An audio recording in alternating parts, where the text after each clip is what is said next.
जय गुरु जी, शुक्राना गुरु जी की प्यारी प्यारी संगत को भी जय गुरु जी। संगत जी, आज मैं बहुत अच्छे गुरु जी के बारे में बताने जा रही हूँ। पहले तो मैं ये कहना चाहूँगी कि मैं डेली गुरु जी के 5 वचन डालती हूँ, शायद आप सुनते होंगे उन सत्संग को या उन वचनों को शेयर ज़रूर करें, क्योंकि ये हमारी सेवा है। और ये गुरु जी डुगरी वाले चैनल को सब्सक्राइब ज़रूर कर ले, क्योंकि कोई भी वीडियो आए तो वह मिस नहीं हो जाए। और ये चैनल मेरा अकेले का नहीं है, ये गुरुजी ने बख्शा हुआ है। ये चैनल हम सब का है। आप इसमें अपनी सत्संग की ऑडियो या वीडियो में मेरे पास भेज सकते हैं। मेरा व्हाट्सएप नंबर है। और जितना हम संगत को जोड़ेंगे उतना हमें गुरुजी ब्लेस करेंगे। ये गुरुजी ने खुद ने बोला है कि डेली एक संगत जरूर जोड़े। वो जहाँ पे भी कोई सत्संग हो वहाँ लेके जाए, बड़े मंदिर लेके आए, उनके कर्म कटवाए। तो सबसे पहले जोड़ने वालों को मैं डबल ब्लेस करता हूँ। तो संगत जी, ज़्यादा से ज़्यादा सत्संग को शेयर करें, और जो भी सत्संग सुने और वचन सुने उसमें जय गुरु जी, शुक्राना गुरु जी ज़रूर लिखें, क्योंकि शुक्राना बोलने से भी हमारा कर्म कटता है। क्यों? शुक्राने में भी हमारे कई भगवानों के नाम आते हैं।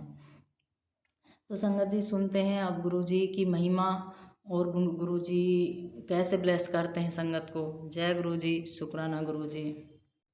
सुनते हैं आज गुरु जी की मेहर कैसे हम सब संगत पर बरसती है। गुरु जी की मेहर जब हम सब पर होती है तो सिर्फ हमारा आंतरिक व्यक्तित्व ही नहीं बदलता है, हमारा बाहरी बर्ताव भी अलग हो जाता है। गुरु जी के पास सबसे पहले हम धैर्य सीखते हैं। ये हम सब बचपन से सुनते आ रहे हैं कि भगवान के घर में देर है अंधेर नहीं, यानी हमारी मुराद पूरी की जाएगी, बस थोड़ा धैर्य रखना हम सीख जाएं। हमारे गुरु जी के पास ना तो देर है ना ही अंधेर है, यहाँ तो फटाफट अर्जी सुनी जाती है। बोला और गुरु जी ने दे दिया। हाँ हाँ, यदि देने लायक ब्लेसिंग है तो तभी देंगे, नहीं तो नहीं देते। कभी कभी हम जिद करके गुरु जी से ले लेते हैं, बाद में जब वापस करना होता है तो रोते पीटते कि देकर भी ले लिया। यदि कोई चीज़ हमारे भाग्य में नहीं है तो हमारी लाख कोशिश के बावजूद भी हमें नहीं मिलती। यदि गुरुजी की मौज हो गई तो वो भी गुरुजी हमें दे देते हैं। पर हम यदि गुरुजी को मांग कर विवश कर उससे ले लेते हैं तो आज ना कल हमें उसे वापस करना ही पड़ता है, क्योंकि गुरुजी अपने शिष्य को दुखी नहीं देख सकते और अपने साधना के बल पर उसे मुहैया करा देते हैं, पर साथ ही साथ वो प्रकृति के खिलाफ भी नहीं जाते। और खासकर तब जब उन्हें दिख रहा होता है कि वो मुराद का पूरा होना हमारे लिए सही नहीं है। एक उदाहरण तौर पे एक उदाहरण बताती हूँ। किसी के घर काफ़ी समय से बच्चा नहीं हो रहा था। वो हर दर पर माथा टिकाता था, पर मुराद पूरी नहीं हुई। आम आदमी की सोच ऐसे में ये होती है कि भगवान ही हमारी नहीं सुन रहे हैं, जबकि इसका एक और भी पहलू है। यदि हमारे संतान के रूप में हमारे घर उस बंदे को आना है जिसका हमने पिछले जन्म में बहुत बुरा किया हुआ है, पैसे की खातिर मानो जान ले लेती है, अब यदि वो हमारे बच्चा बनकर आया तो जाहिर है हमारे सारे धन को तो वो उड़ा ही लेगा, हमसे भी बुरा बर्ताव करते रहेगा, यहाँ तक कि जान भी जा सकती है। ताकि गुरुजी को यदि ये सब होता दिख रहा है तो गुरुजी हमें संतान नहीं देने के लिए ही प्रकृति को आदेश दे रहे हैं, क्योंकि संतान होने का मतलब ही है सब कुछ खत्म। हम सिर्फ ये देखते हैं कि गुरुजी ने नहीं दिया, क्या नहीं दे रहे, गुरुजी हमें किन बातों से बचा रहे हैं। इस बात को समझने के लिए अपने भाव ही शुद्ध करने होंगे। समर्पण ही हमें ये समझ सकता है। जब गुरुजी हम पर भरोसा हो जाए तब ये सोचने लगेंगे कि गुरुजी ने क्यों नहीं दिया होगा। गुरुजी यदि हमारे पिता परमेश्वर है तो हमारी खुशी बढ़कर उनके लिए और कुछ नहीं है, और तब भी वो हमें नहीं दे रहे हैं हमारी इच्छा के अनुसार। जरूर इसके पीछे भी हमारी भलाई ही होगी। जब ऐसी सोच आने लगती है तो हम समर्पण की ओर बढ़ने लगते हैं। जय गुरु जी। समर्पण चाहे भगवान के सामने हो या किसी रिश्ते में तब तक नहीं आ सकती जब तक कुछ बाधाओं को हम पार नहीं कर लेते। सबसे पहला तो भरोसा का ही स्थान है। भरोसा है तो है, थोड़ा भरोसा आया थोड़ा विश्वास करके कोई शब्द नहीं आता, या तो है या नहीं। दूसरा सबसे बड़ा वादा है मैं इतना प्रबल है कि हमें कोई बात सुनने और समझने ही नहीं देती। जैसे अभी हम इतनी ही संगत रोज़ अपने अनुभव शेयर कर रहे हैं कि सपने या विजन या प्रत्यक्ष में हमने गुरुजी को ये मैसेज देते हुए या कहते हुए सुना है। कुछ पुरानी संगत जिन्होंने गुरुजी को मानव रूप में देखा है, या फिर वैसी संगत जिन्होंने कभी नहीं देखा गुरुजी को तस्वीर के अलावा, और तब भी वो कुछ डिटेल दे रहे हैं गुरुजी के बारे में। तो हम संगत को एक बार सोचना चाहिए कि कुछ तो है लीला जो हमें समझ नहीं आ रही है। महाशिव है, लीला रच रह सकते हैं, ये जानते हैं, फिर भी हमारा मैं चूँकि इस बात की जानकारी नहीं रखता है, तो हम इन बातों को सिर से ही निकाल देते हैं। हम सच्चाई पता लगाना चाहते तो बड़ा आसान था।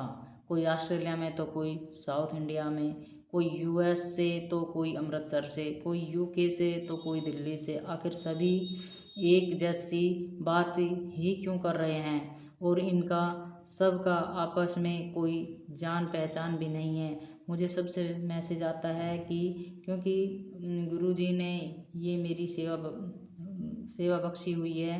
हर जगह के लोग अविश्वास करते हैं ऐसी बातों पर लोग इस बात पर भी विश्वास करते हैं कि गुरुजी के छूने मात्र से असाध्य बीमारी भी दूर हो जाती है। पर ऐसा तो होता आया है, वो भीड़ है, पर हम तो संगत हैं। हमें तो सबसे ज़्यादा अपने भरोसे की डोरी को मजबूत रखना है। यदि जो संगत कह रही है वो सही है, गुरुजी ऐसे मैसेज दे रहे हैं, और हम लगातार अपनी अहम को पाले हुए हैं कि ऐसा कैसे हो सकता है कि उन्हें गुरुजी ऐसे देख रहे हैं और हमें नहीं, हम उन पर विश्वास ही नहीं कर रहे हैं। तो हम गुरुजी के गुनहगार तो हो ही गए हैं ना। गुरुजी कह सकते हैं कि आज तक जो उन्होंने हम सबको दिया था वो क्या संभव था, कभी ना नहीं, यानी चमत्कार ही तो तय कर सकता है। अभी अभी गुरुजी का मैसेज आया कि आज के समय का सबसे शक्तिशाली मंत्र गुरुजी के हमें दे रहा है, और ओम नमः शिवाय शिवजी सदा सहाय, ओम नमः शिवाय गुरुजी सदा सहाय। गुरुजी ने मुझे कुछ समय पहले ही ये कहलवाया था, और फिर उन्होंने मेरे घर में होने वाले सत्संग में ये दिखाया और महसूस कराया कि कितना शक्तिशाली है ये मंत्र। जो मंत्र जाप हमारे पास है उसमें 7 बार हम ये मंत्र जाप बोलते हैं। हमें कम से कम 5 सेट यानी 5 बार इसे प्ले करना है, एक के बाद एक इसे रोज़ करें। यदि 5-6 संगत मिलकर इसे उच्चारण के साथ करते हैं तो बहुत ही पॉजिटिविटी ऊर्जा अवतरित होती है। ये इतना शक्तिशाली है कि नेगेटिविटी का खात्मा निश्चित है।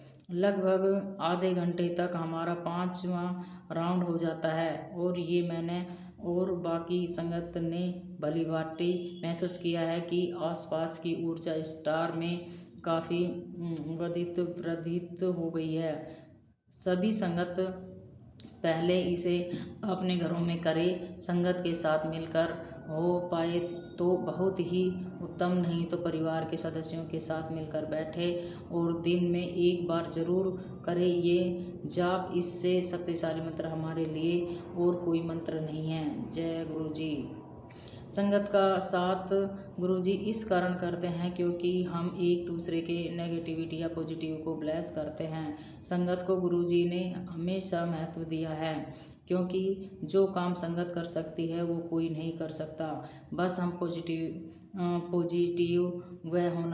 पॉजिटिव में रहना है। हर संगत में शब्दों की संख्या कम कर इस बार 5 बार के मंत्र जाप को लाया जा सकता है। ये अधिकार पूरे और पर होस्ट को दिया गया है कि वो क्या और कैसे बनाए जाते हैं। जो मैसेज है वो गुरुजी की चाहत है हमारे कल्याण हेतु, या मानना या ना मानना हमारे ऊपर है। मेरा तो यही रिक्वेस्ट रहेगा कि हम इसे मान कर गुरु जी का मान रखें। गुरु जी को हमारे भाव चाहिए मंत्र में, तो असर वही डालते हैं, हम पर भी मेहर हो जाएगी। गुरु जी सबका सदा कल्याण करें। जय गुरु।